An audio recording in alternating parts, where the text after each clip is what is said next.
So guys, for today's video, magluluto tayo ng sarili nating version ng sweets. Ayan, meron tayong matigas na tinapay.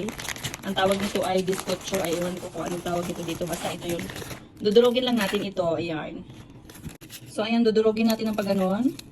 Kinamay na natin guys. Huwag kayong mag-alala kasi malinis naman yung kamay ko. Feeling ko lang kasi naghugas ako kahapon. Charot! Ayan, ganyanin lang natin yan. Alright? Ayan. Ayan guys, pagkatapos natin durugin, isasali na natin ito. Ayan, ito yung ating salinan.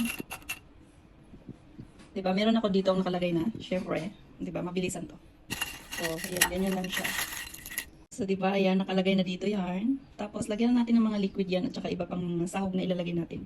Tapos, pigain natin. Ayan, ganyan. Diba, para siksik-liglig. Ayan. Makalat talaga yan guys. Lagyan natin ng nuts, ayan, para optional naman yan, it's up to you.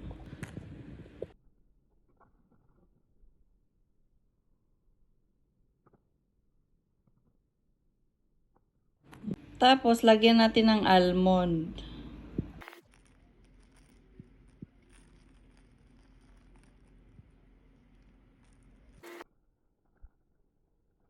So, ayan, naka-ready na siya. Kailangan lang nating ayusin yung liquid niya. Last nating ingredient. Meron tayong cream, ayan.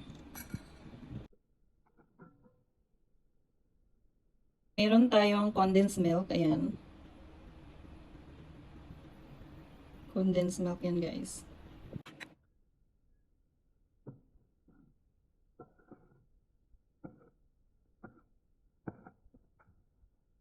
Lagyan natin ng fresh milk.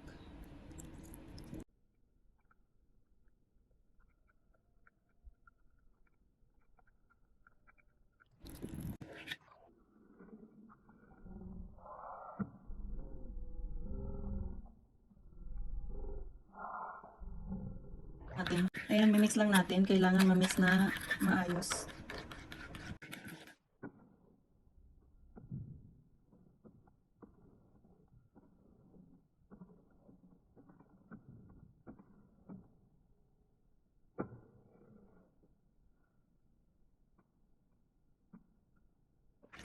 Tapos, ilalagay lang natin dito yung ating liquid. Ayan, ipupour lang natin yan.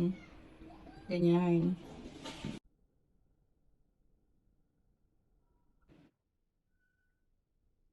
So, ayan na guys. Ready na natin yan sa oven. Ayan, no? Sisip-sipin niya rin yung mga liquid niyan sa loob. Mamaya magda-dry na yan. Ayan, diba? O, tara, oven na natin to. So, ito na yung final result. Ayan, sobrang yummy. Ayan.